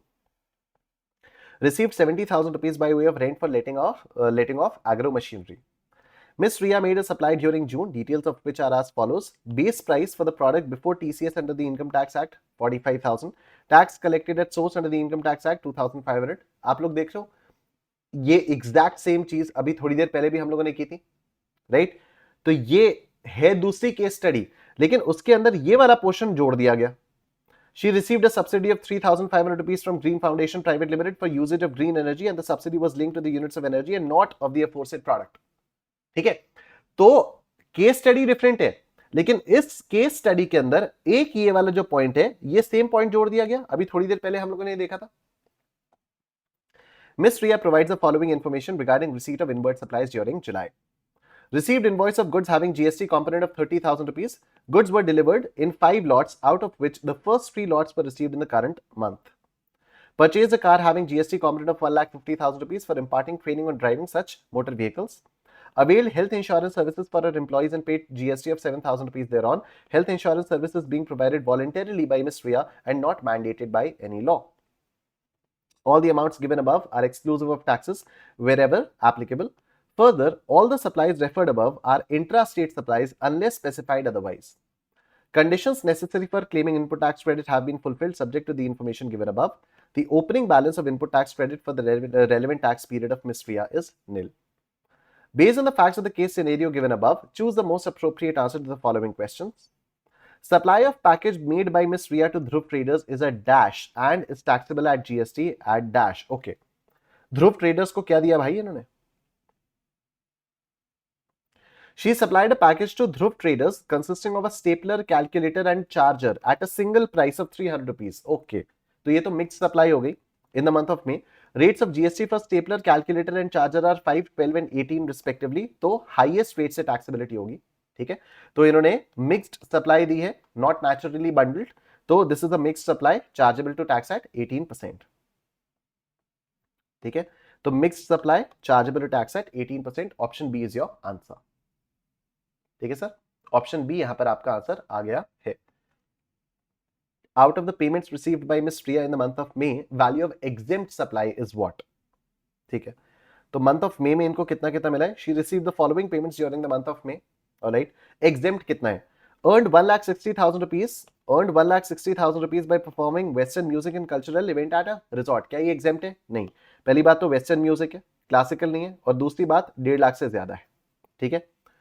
earned 50,000 rupees by providing services by way of renting of residential dwelling for use as a boutique to Supriya, an unregistered person. Renting of residential dwelling. ठीक है, तो renting of residential dwelling क्या ये exempt है? ये बिल्कुल भी exempt नहीं है। Received 70,000 rupees by way of rent for letting of agro machinery। हाँ, एग्रो मशीनरी के लिए जो आपने रेंट दिया हुआ है ये एग्जेम्प्ट है, तो 70,000 रुपीज आपका एग्जेम्प्ट है। Compute the value of supply under section 15 made by of the CGST Act made by RIA in the month of June। Okay, जून में क्या दिया है इन्होंने? Miss Ria made a supply during June, the details of which are as follows। Base price, अच्छा ये तो वो वाला हो गया, तो 45,000 ही है ना, TCS आएगा नहीं इसमें, और ये जो सब्सिडी मिली है ये प्रोडक्ट से लिंक्ड है नहीं, तो value of supply will be 45,000। Compute the amount of input tax credit that can be claimed by Miss Ria in the month of July। ठीक है, तो जुलाई पे कितना आईटीसी ये क्लेम कर सकती हैं? आइए देखते हैं आईटीसी कितना क्लेम कर सकते हैं। ओके, तो miss Riya provides the following information regarding receipt of inward supplies during July. Received invoice for a goods having GST component of 30,000, goods were to be delivered in 5 lots, or out of which first 3 lots were received in the current month। तो जब तक last lot नहीं आ जाता तब तक GST तो लिया नहीं जा सकता, इस 30,000 रुपीज का आईटीसी अभी नहीं ले सकती। Purchase a car having GST component of 1,50,000 rupees for imparting training on driving such motor vehicles, बिल्कुल इसका आईटीसी आपको मिल जाएगा। ठीक है।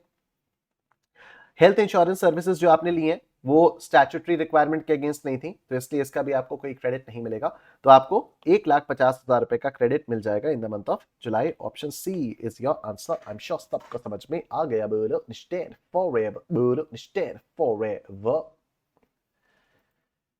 ठीक है, डन। फटाफट से आप लोग वीडियो को लाइक कर दीजिए, मैं पानी पी लेता हूं।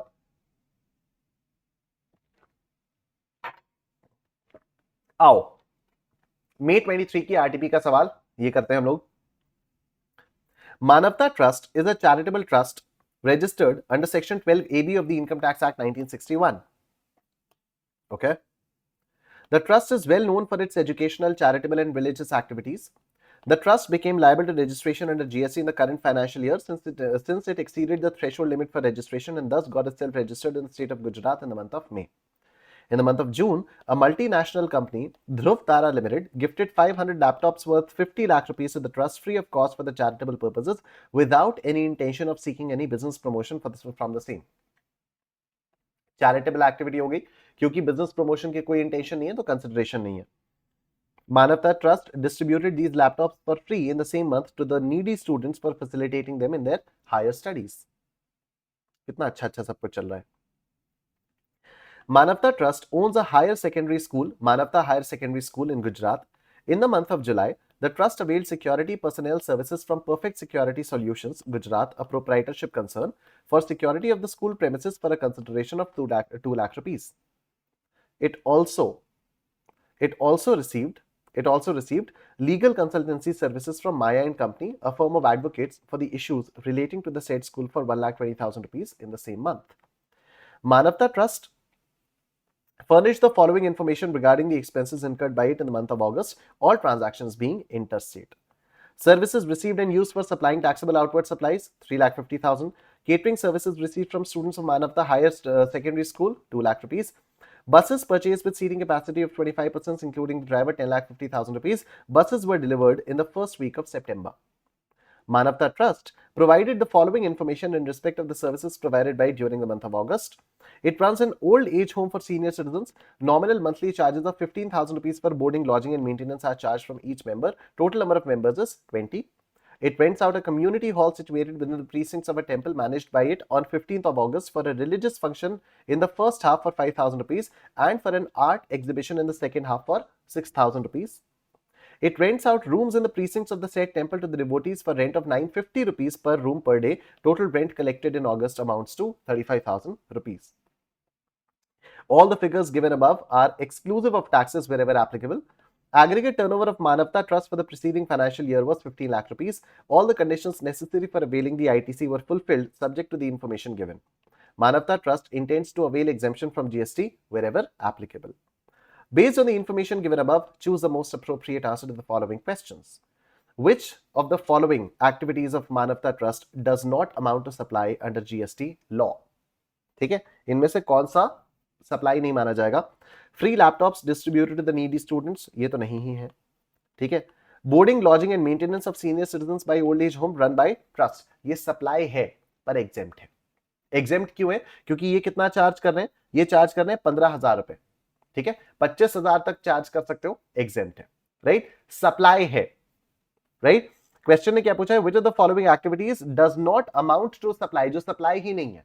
राइट, तो जो फ्री लैपटॉप्स डिस्ट्रीब्यूशन है, क्योंकि यहां पर कंसिडरेशन नहीं है, तो अगर कंसिडरेशन नहीं है तो सप्लाई ही नहीं है. राइट, यहां पर कंसिडरेशन है, ये सप्लाई है. इट्स जस्ट कि ये सप्लाई अभी एग्जेम्प्ट है. Renting of community hall situated within the precincts of temple managed by the trust, of course supply है.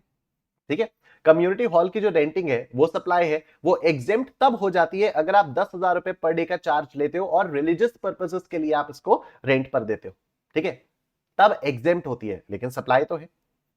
Renting of rooms in the precincts of the temple managed by the trust, बिल्कुल 1,000 रुपए per day पर 1,000 रुपए per day पर room से ज्यादा का अगर आप चार्ज लेते हो तो सप्लाई होता है तो सप्लाई. एग्जेम्पशन क्या है? अगर 1,000 रुपए से कम का आपने रूम चार्ज लिया तो वो एग्जेम्प्ट हो जाएगा, लेकिन सप्लाई तो है. ठीक है, सप्लाई तो है. यहां पर पूछा है does not amount to supply, तो option A will be your answer. Compute the value of inward supplies on which tax is payable by Manavta trust under reverse charge for the month of July. Reverse charge में आपको किस किस पर वो करना होगा, GST पे करना होगा. ठीक है, आओ देखते हैं. Manavta Trust furnished the following information regarding the expenses incurred by it in the month of August. Services received and used for supplying taxable services, ये हो गया.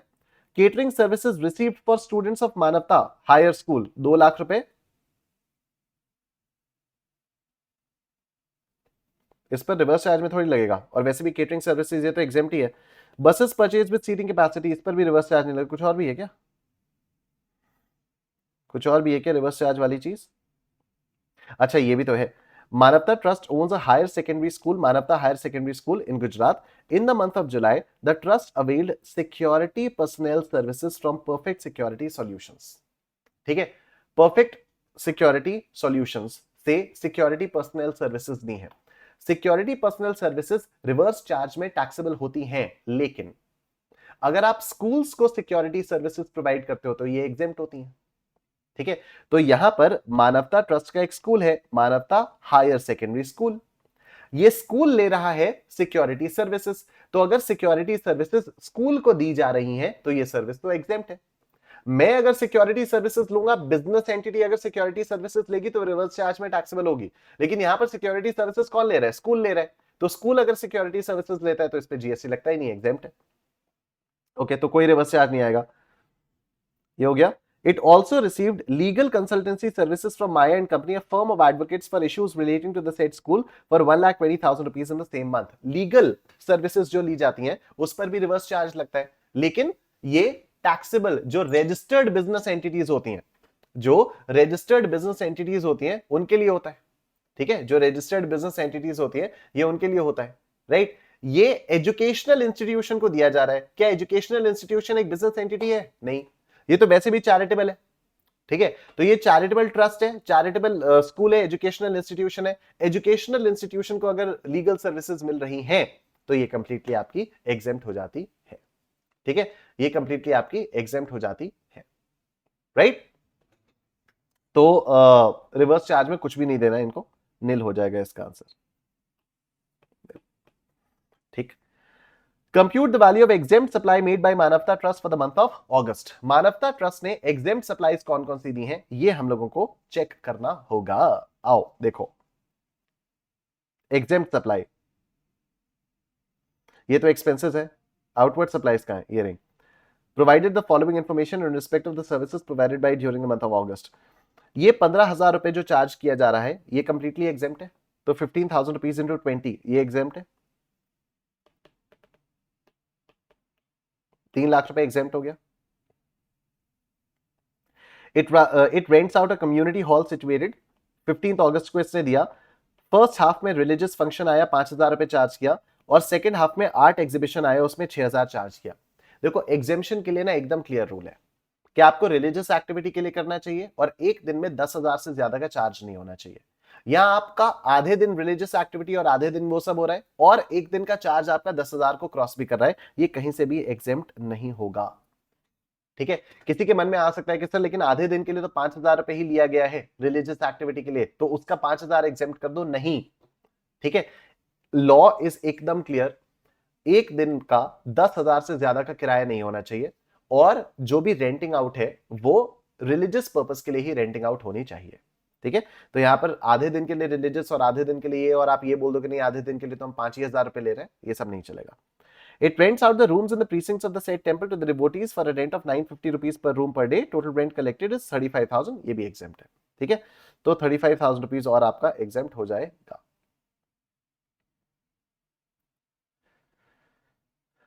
तो 3 लाख में 35,000 हम जोड़ देते हैं, तो 3,35,000 रुपीज वुड बी exempt। ठीक है, exempt वैल्यू कितनी आई? 3,35,000 rupees. Next, compute the value of taxable supply made by Manavta trust for the month of August. Taxable supply कितनी होगी? आओ यही बता दो। ठीक है, टैक्सेबल सप्लाई क्या होगी? आओ ये बता दो, तो कोई दिक्कत वाली बात ही नहीं है। ये तो एग्जेम्प्ट हो गई। ठीक है, ये 11,000 टैक्सेबल हो गया, ये एग्जेम्प्ट हो गया, ये 11,000 टैक्सेबल हो गया, और ये भी एग्जेम्प्ट हो गया। ठीक है, तो बस 11,000 टैक्सेबल है, 11,000 आपका टैक्सेबल आ गया। ठीक है, 11,000 इज टैक्सेबल, राइट। आओ देखो, determine the amount of ITC that can be credited to the electronic credit ledger of Manavta Trust in the month of August, assuming the rate is 18%। तो कितना ITC आपको मिलेगा अगर 18% का है तो? ठीक है, आइए देखते हैं। ये एक्सपेंसेस इन्होंने इनकर किए, अगस्त में कितना ITC का क्रेडिट होगा? ये रहा। Manavta Trust furnished the following information regarding the expenses incurred by it in the month of August. Services received and used for supplying taxable outward supplies। ठीक है, तो इन सर्विसेज पर 18% का जो जीएसटी आपने पे किया होगा, क्या वो उसका आपको आईटीसी मिलेगा? ऑफ कोर्स उसका आपको आईटीसी मिलेगा। 3,50,000 रुपीज का 18%, इसका आईटीसी मिलेगा। ठीक है, 63,000 ये हो गया। Catering services received for students of मानवता हायर सेकेंडरी स्कूल, ये तो एग्जेम्प्ट है। ठीक है, ये आपका एग्जेम्प्ट है, तो इस पर भले ही आपने जीएसटी दिया है लेकिन आप इसका क्रेडिट नहीं ले सकते क्योंकि ये एग्जेम्प्ट है। वैसे जीएसटी दिया भी नहीं होगा क्योंकि ये सप्लाई ही एग्जेम्प्ट है। ठीक है, ये सप्लाई ही एग्जेम्प्ट है। Buses purchased with seating capacity of 25 persons including driver 10,50,000 rupees. Buses were delivered in the first week of September. Buses कब डिलीवर हुई हैं? सितंबर में डिलीवर हुई हैं। ठीक है, बसेस कब डिलीवर हुई हैं? बसेस सितंबर में डिलीवर हुई हैं। तो ये जो बसेस हैं ये सितंबर में डिलीवर हुई हैं, ये अगस्त में तो डिलीवरी नहीं हुई। अगर ये अगस्त में डिलीवर नहीं हुई तो क्या अगस्त में इसका क्रेडिट लिया जा सकता है? नहीं। सेक्शन 16 साफ कहता है कि आपको क्रेडिट तभी मिलेगा जब आपके पास गुड्स रिसीव हो जाएंगे, तो इसका भी आपको क्रेडिट नहीं मिलेगा, तो सिर्फ 63,000 रुपीज का आपको क्रेडिट मिल जाएगा।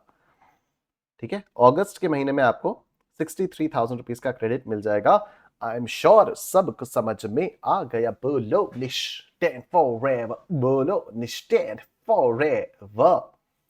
ठीक है, अब एक काम करो, शाम को मिलते हैं। आज के लिए इतना काफी हो गया, मतलब अभी फिलहाल के लिए इतना काफी हो गया, 1.5 घंटा हो चुका है। एंड हम लोग शाम को मिलते हैं 6 बजे, और फिर बाकी के केसेस को हम लोग तब कंटिन्यू करेंगे। ठीक है, I hope you guys enjoyed this session. Video को लाइक कर देना, और कॉन्फिडेंस भी आप लोगों का काफी बढ़ गया होगा। और पीडीएफ तो आप लोगों के पास है ही, आप लोग चाहो तो उसको डाउनलोड करके देख सकते हो और खुद से एक बार कोशिश कर सकते हो। बाकी शाम को तो मैं आप लोगों के साथ मिलूंगा ही। ठीक है, thank you so much everyone, take care, अपना ध्यान रखो, बाय बाय।